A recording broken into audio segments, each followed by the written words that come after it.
Eu vou iniciar passando a palavra, pelo tempo já estipulado, se o senhor concordar, se desejar um pouco mais de tempo, vou passar a palavra, em primeiro lugar, para o representante da CEPLAC, Eliton José Rocha. Ah, tá cá. Você é Guilherme. Bom dia a todos. Eu tenho Você vai... Esse tempo lhe basta? Eu tenho a impressão que 15 seria interessante. Vou tentar... Bom, nós estamos combinando aqui chegar até 15, mas se for necessário, nós podemos estender um pouco mais. É apenas para a gente ter uma base de organização da sessão. Bom dia a todos. Em nome da equipe da CEPLAC e do Ministério da Agricultura, da senadora ministra Cátia Abreu, agradeço imensamente a oportunidade de participar desse importante debate, colocando algumas posições técnicas sobre a questão. Então, nós vamos dizer muito rapidamente do cenário da cacauicultura brasileira. Próximo slide. Quem que pode mudar para mim? O slide. Ah, sim. Então, falamos aí de quatro pontos, né? Do contexto da produção mundial, a produção nacional, gargalos e oportunidades de avanço, a questão da importação e exportação no Brasil, a distribuição dos benefícios da cadeia do cacau no mundo e no Brasil. Então, vamos colocar esses 4 pontos que eu acho que talvez seja interessante para nós iniciarmos a discussão. Próximo. Bom, a CEPLAC tem 57 anos, trabalha hoje com extensão rural, pesquisa agropecuária e já trabalhou na área de educação e de fomento. Hoje está restrita a essas duas áreas e o foco do nosso plano estratégico é trabalhar o desenvolvimento dessas culturas tropicais perenes nas regiões cacaueiras e que estão distribuídos aí em 6 estados, que é o estado do Pará. Depois eu vou mostrar a distribuição geográfica. Bom, há aí um exercício geométrico de crescimento da produção e a moagem do cacau e amêndoa mundial, né? Embora exista muitas vezes análise de que vai faltar cacau, vai sobrar cacau. Se todos os governos do mundo executassem seus planos, sobraria cacau com certeza. O preço do cacau baixaria a zero e isso seria um desastre para a região cacaueira. Também não é verdade que haverá um fim do mundo do cacau, né? Há um crescimento. Podem ver que a demanda acompanha e nós estamos aí na ordem de alguma coisa em torno de 4 milhões de toneladas entre a moagem, 4 milhões e 300 mil toneladas o consumo mundial de cacau. Próximo. A distribuição, com base nos dados de 13 e 14, seriam essa. A África produz hoje 72%, com 3,1 milhão de toneladas. A Oceania com 12% e a América Latina com 16%. E a América Latina tem um leve crescimento. As outras regiões também têm crescimento. Na África, a Ásia está meio estabilizada, mas é um negócio de 13 bilhões de dólares se nós calcularmos só a questão da amêndoa seca. O chocolate é muito mais que isso, como nós vamos ver depois. Próximo slide.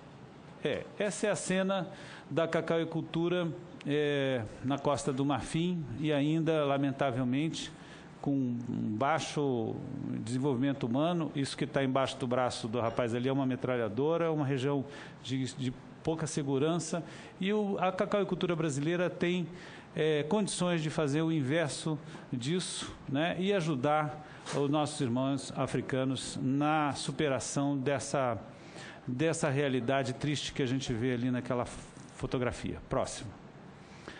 No Brasil, 6 estados são produtores, envolve 270 municípios, 22 territórios rurais, habitam a população urbana e rural dessa região 6 milhões de habitantes,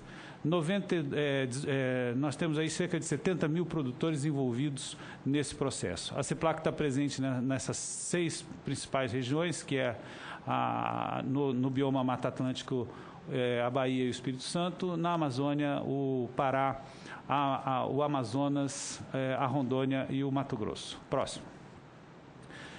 Há uma recuperação, segundo os dados do IBGE, uma recuperação de a partir de 2010, nós já entramos, aquela faixinha amarela, aquela listinha amarela embaixo, mais ou menos a capacidade instalada declarada da indústria, né, a capacidade moageira nacional. A partir de 2010, nós entramos numa zona de equilíbrio e superávit da produção nacional. E hoje nós estamos com 279 mil toneladas apuradas para 2014, dados esses a confirmar, mas já está bem estabilizado, com base no levantamento do IBGE, que vai passar esse primeiro semestre confirmando essa produção. Eu peço a atenção de vocês no aumento da produtividade do quilo por hectare, e há uma crescente na área colhida, mas ela é muito suave nos últimos 5, 6 anos. A produtividade foi quem cresceu mais e a produção mais ainda. Próximo. Então, aí está a distribuição da produção. A Bahia tem 63% da produção, o Pará um pouco menos, os outros estados estão recuperando a sua cacauicultura. A novidade desse ano é que o Amazonas passou o Espírito Santo. Lá se faz uma cacauicultura principalmente de extrativismo, mas o extrativismo racionalizado, inclusive com agregação de valor. Estamos exportando cacau na bacia do Rio Purus, por exemplo, para a Alemanha. Há um projeto japonês no Rio Madeira de cacau nativo, uma coisa rara no mundo, com um terroir diferente, porque tem um sabor especial. Próximo. Então, há riscos na cultura, vou passar rapidamente, entre eles a baixa escala de produção e produtividade do produtor nacional, precisamos recuperar isso. Há uma seção dos custos de mão de obra, que significa melhoria da renda do produtor. Existe uma baixa sucessão geracional, esse é o principal problema, porque os filhos não querem ficar no campo por uma série de problemas, inclusive de educação, saúde e renda. É a proteção do país à entrada e migração de novas pragas e doenças. Nós temos uma doença estacionada ali na fronteira da Bolívia e do Peru, que é a monilise, com capacidade de dano muito maior que a vassoura de bruxa. Nós temos um endividamento em função da entrada da vassoura de bruxa na região cacaueira, que ainda não está resolvido totalmente, precisa ser enfrentado. E o manejo da cabruca também foi inviabilizado por um período no marco regulatório, mas hoje o governo da Bahia está tomando uma série de providências. Isso vai propiciar que nós voltemos a manejar a sombra, porque o cacau tolera sombra, mas não sombra em excesso, ele deixa de produzir. Nós poderemos incorporar na Bahia alguma coisa em torno de 330 milhões de dólares ano em produção de cacau, só com esse manejo de sombra, genética e outros manejos. Próximo. Então, o risco de baixa escala de produção é bastante grande. Esse gráfico que está à esquerda ali mostra a faixinha azul, seria a isenção do imposto de renda declarado pela Receita Federal. E a faixinha vermelha, a produção em dinheiro do cacauicultor brasileiro. Quer dizer, nós temos que triplicar a produção dele para ele começar a pagar imposto de renda, né? Próximo. E o potencial de ganho de produtividade é bastante grande. Olha bem, aquela faixa azul da esquerda maior, que chega a 4.500, isso é o potencial validado da planta, chega até a 6.000, na verdade, quilos por hectare, né? A produção validada, nós temos a campo 3.000 quilos por hectare, em alguns casos, lavoura de elite, logicamente. E temos a produção da média do estado da Bahia, já chega a 780 quilos por hectare. A produção brasileira é de 400 e pouco e da Bahia um pouco menos. Então, nós precisamos, o principal avanço da cadeia deve ser nesse sentido de aumentar a produtividade por hectare através da capitalização do produtor e a volta do investimento que está acontecendo em várias regiões do Brasil. Próximo. O manejo da cabruca, como eu disse, ele tem um grande potencial de aumento em função do Código Florestal. Esse é uma coisa que pode colocar 100.000 hectares na Bahia nos próximos 5 anos. E é, com certeza, o maior potencial que nós temos hoje de expansão da cacauicultura brasileira e talvez uma bomba de oferta também mundial. Próximo. A importação brasileira de amêndoa continua, ela flutua, tem decaído em função de nós estarmos atingindo e superando a autossuficiência, já somos exportadores mais do que importadores, e essa aí é a realidade dos últimos 10 anos, próximo, de importação. A exportação em toneladas é mais ou menos estável nos últimos 5 anos, ela está marcando uma posição de mercado mais ou menos estável. Próximo. A exportação de derivados não chocolate, aí estamos falando de pasta, manteiga e cacau, chega aí a casa dos 200 e poucos milhões de dólares ano, FOB. Próximo. Esse aí é um gráfico que mostra, é um gráfico internacional que eu peço a atenção dos senhores, porque ele demonstra o seguinte, os agricultores ali, naquela faixa vermelha, recebem 3% do valor da barra de chocolate já na mão do consumidor, né? A parte de taxas é 5%, ou seja, os governos têm uma participação em taxa, isso é mundial, né? De 5% no custo médio da barra de chocolate. Transporte é 12%, né? As esmagadoras, que são poucas indústrias, elas trabalham também com uma faixa pequena, se você olhar, é 7%, mas é que elas trabalham com grande volume, são poucas esmagadoras, 3 principais hoje dominam uma grande parte do mercado internacional. E todas elas estão no Brasil, o que é bom para o país. O custo de a industrialização custa 20%, o marketing custa 10%. Olha bem, o pessoal da propaganda está faturando 3 vezes o que o agricultor fatura. E o supermercadista, o retalhista, fatura cerca de 43%. Quer dizer, 43% do custo da barra de chocolate ficou entre a porta do supermercado e a saída do caixa do supermercado. Então, a distribuição de benefícios dessa cadeia é uma distribuição muito ruim. Nós precisamos melhorar isso, principalmente porque não dá para fazer chocolate sem o trabalho do agricultor, que está recebendo apenas 3% na média mundial. A realidade brasileira é um pouquinho melhor que essa aí, mas não é muito diferente, não. Próximo. O mercado de chocolate... Veja bem, tem aí os nomes das principais empresas e veja, a maior tem 19%. Sobram dessa conta 30% de fatia de mercado, ou seja, 1,5 vezes do maior produtor de chocolate do mundo, oportunidades para os outros. E nós, brasileiros, podemos ocupar esse espaço, não dos 30%, mas uma parte significante dessa porcentagem. A cultura é uma cultura de carência social no mundo, especialmente na África, né? Não é à toa que grandes fundações beneméritas elegem o cacau para o seu trabalho, é porque é uma cultura de fundo do poço social no âmbito mundial. Cresce o consumo de chocolate no mundo, aumenta as exigências por mercado justo, especialmente na questão do trabalho infantil, uma coisa que o Brasil tem um diferencial importante, porque aqui, se ocorre, ela ainda é pontual comparada com os outros, então o Brasil tem uma posição favorável a si mesmo nesse quesito aí, e está sendo importante, é um debate internacional muito sério que está acontecendo sobre isso. O controle de resíduos e contaminantes está acontecendo também. O Brasil, a partir do ano passado, começou a controlar resíduos de micotoxinas, seja a aflatoxina, a ocratoxina no cacau.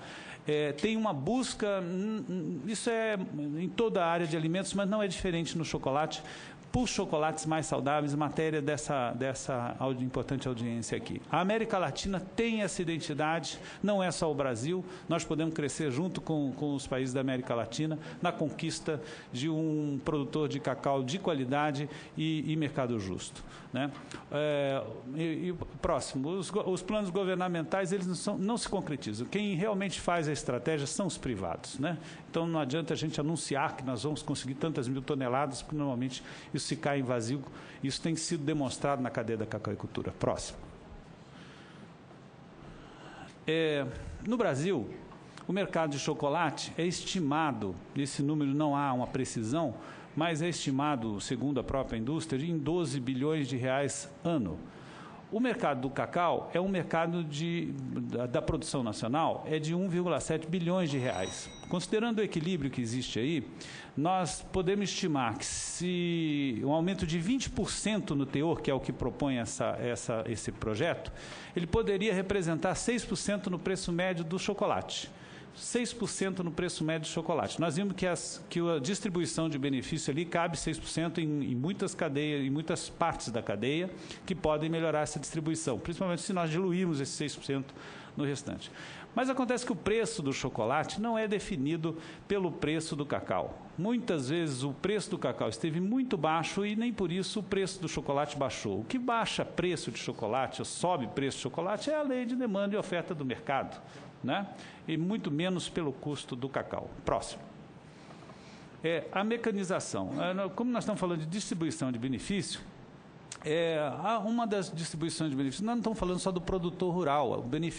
Distribuição de benefícios tem que ir lá na mão do trabalhador rural. Aquele quadro à direita, aquela fotografia dos dois meninos, é um quadro africano, onde eles estão cortando na mão, um por um, batendo, na verdade, lá com porrete.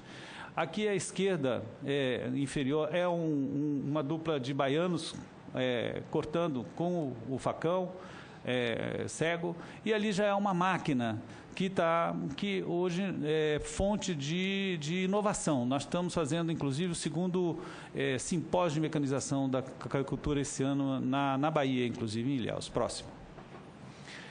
Há uma necessidade de reverter a falta de sucessão geracional. Esse é um problema que preocupa toda a cadeia, inclusive a indústria. Há um aumento médio da cacauicultura,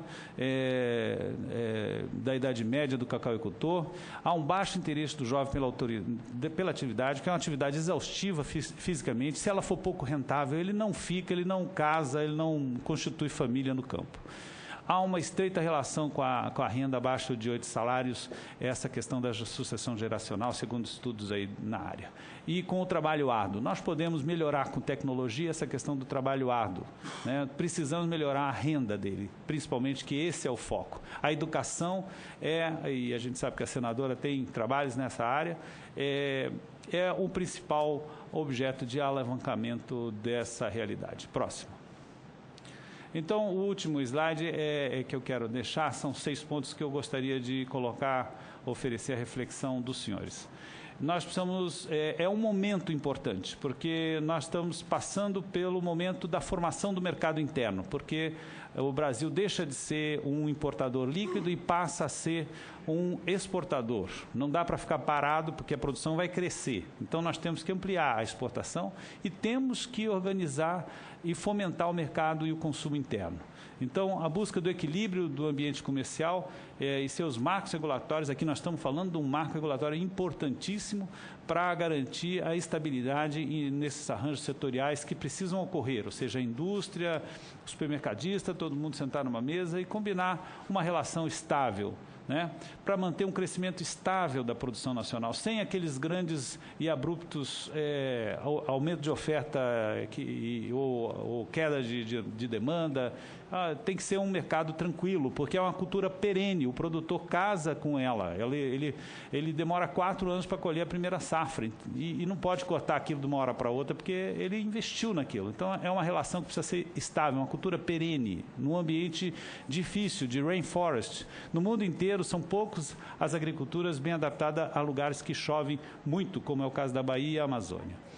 Avançar na qualidade do produto nacional. Nós temos que ter mecanismos mercadológicos capazes de premiar por classificação do produto a qualidade dele. E essa relação tem que ser estabelecida entre o produtor e a indústria.